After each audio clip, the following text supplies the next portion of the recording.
Hi, my name's Starsky and welcome to From the Studio on Clubbing TV. In this episode, I'm going to take a look at a legendary classic from the 80s. It's the extremely heavy Roland Jupiter 6.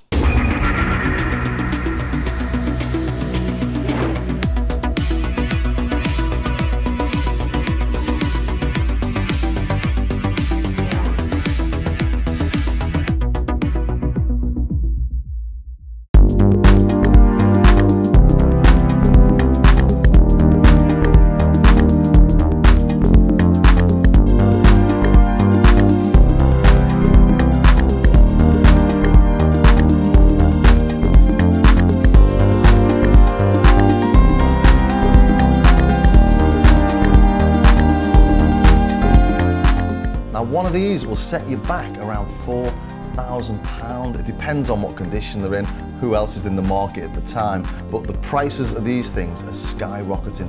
It's the baby sister of the absolutely stunningly, amazingly legendary Jupiter 8, which still, I'm not quite sure why it's so legendary. It was on loads and loads of tracks, but they're worth at least $10,000, $20,000 you see them going for these days. So this could perhaps be the budget version of the Jupiter 8, which is what it was originally, but a budget synth at £4,000, 40-year-old.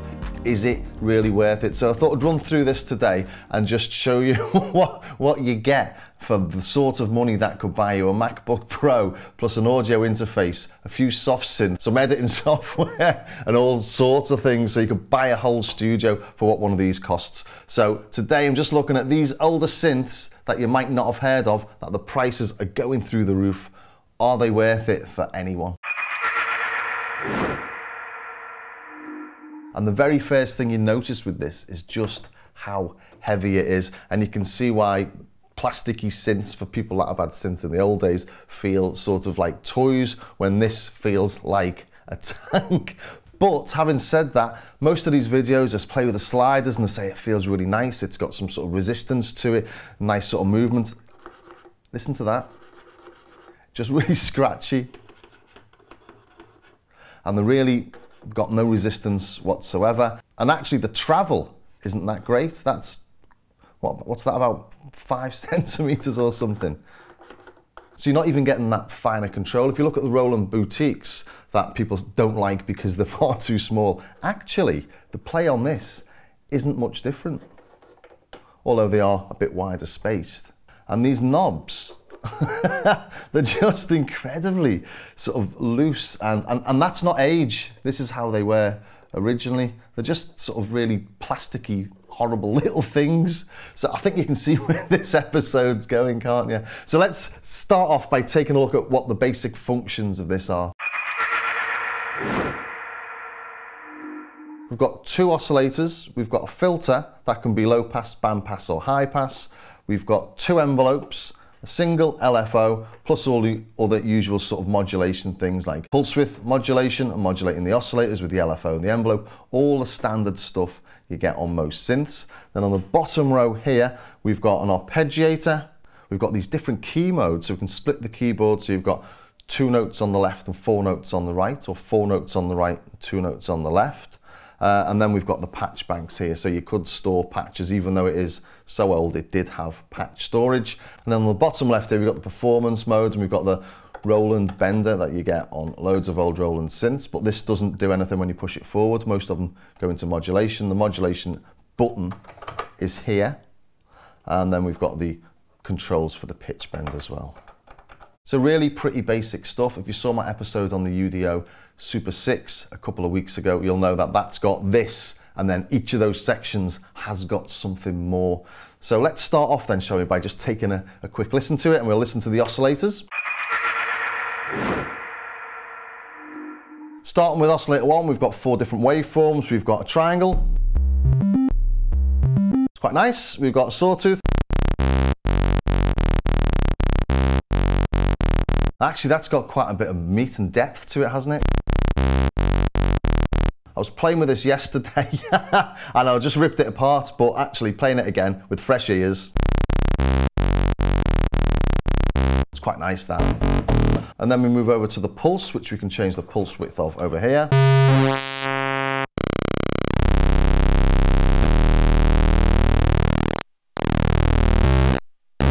and that goes through 0, and then we've got a square as well. Again, it sounds quite good, doesn't it? I'm surprising myself here. So move over to oscillator 2. You mix between them with this mixer here. So we've got the same on the first 3. We can change the pulse width of oscillators 1 and 2 using this slider here, but we can't change them independently. So they're both, if you've got them both on a pulse, they're both going to have the same width. But on VCO2, we've got noise as well, which is useful. It'd be nicer if it was an additional noise source that you could blend in like you can on a lot of synths, but on the old Jupiters, this is how it worked. And we've got sync between the 2 oscillators.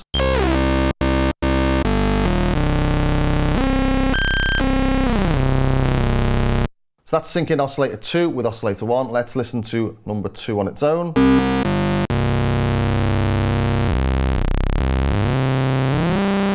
And you can hear the way it's jumping from note to note there. It's not a smooth transition. And that's the way these are tuned using these 2 range knobs. So let's take sync off for a minute.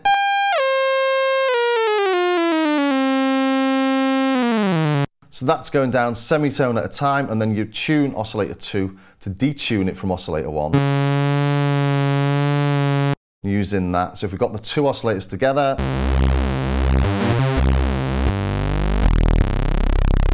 it's getting some nice tones, isn't it?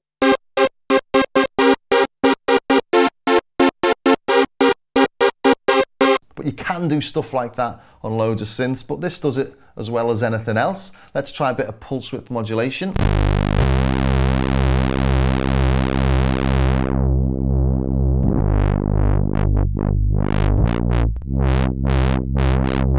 It's all right, it's not as fat as some have heard. Let's try it on both of them.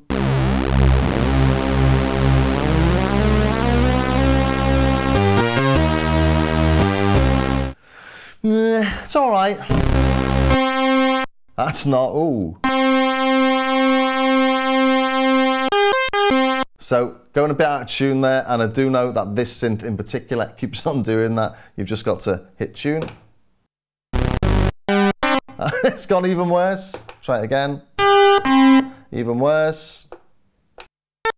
And that's vintage synths for you. You would never take this on a gig anywhere because obviously it can do stuff like that in the middle of a track and ruin your set. We've also got cross mod between the 2 oscillators where oscillator 2 modulates oscillator 1, also known as FM.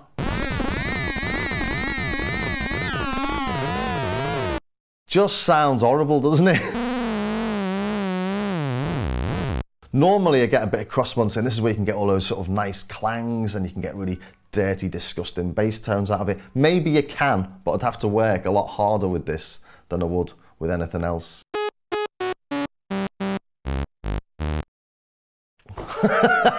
I'm gonna put that aside and let's move on to the filter, shall we? We've got a low pass, we've got a high pass, and put them both together. We've got a band pass mode. Let's have a listen to the low pass. Let's stick it on something a bit nicer, like a sawtooth.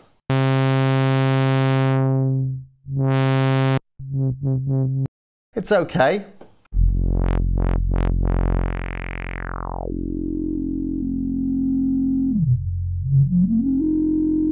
And the resonance doesn't sound too bad either. You can hear it stepping there though, can't you? Let's add a little bit of envelope to that to get some nice little sharp sounds.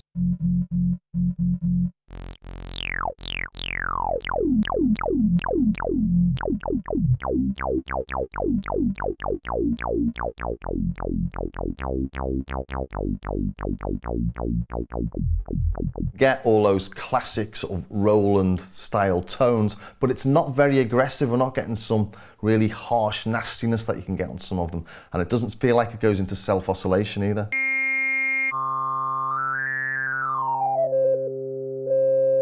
So, yeah, again, it's not bad. Try and do something a little bit more acidy.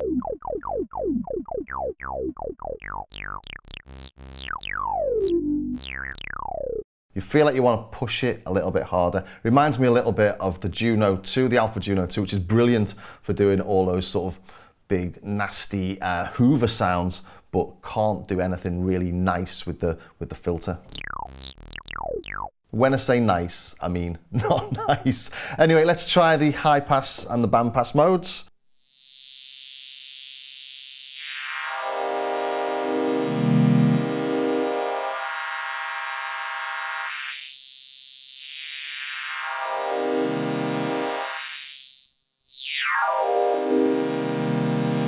That's quite nice and quite useful, and you'll notice I use the hold function there, which means I don't have to keep my hands on the keys.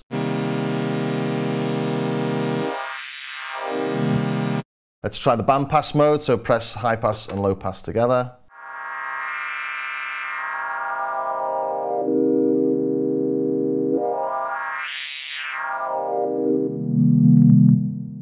So again, it's not bad, it's quite nice, it just hasn't got that bite. What else should we take a look at? Should we take a look at the arpeggiator?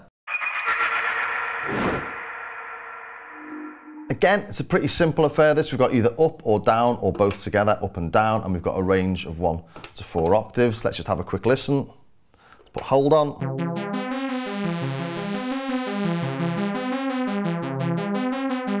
What else have we got? Let's look at these different key modes. And we've got 4-2 mode or 2-4 mode, so that's 4 notes here, 2 notes there, or 2 notes there and 4 notes there. Whole mode, which we've been using so far, where everything plays the same. So if we go into 4-2, we've got a different patch here than we've got up at the top. So that's multi-timbral, isn't it? We're playing 2 different sounds on the same keyboard. I mean, it's not massively multi-timbral. We've only got 6 voices in this, but for its day, the fact that you could play a bass line on one side and chords on the other, for example, on a different sound was pretty cool. So now you've heard what it can do. Is it, is it for you? I very much doubt it, but let's have a little think on that, shall we?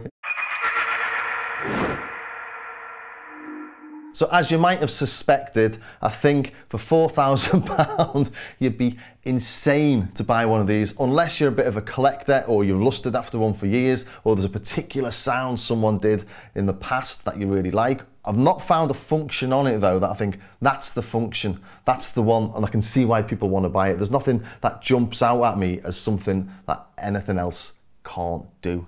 So yeah, buy yourself a studio rather than one of these. Well, I hope you enjoyed that, and if you did, don't forget you can catch it whenever you like on our Clubbing TV official YouTube channel on the From the Studio playlist. And if you've got any questions, drop them in the comments and I'll see what I can do to answer them. And also, if you are into your synths and you're into your vintage synths and comparing them with new synths, check out my Starsky Carr YouTube channel as well. I've got tons and tons of videos there doing just that. So I'll see you in the next episode of From the Studio.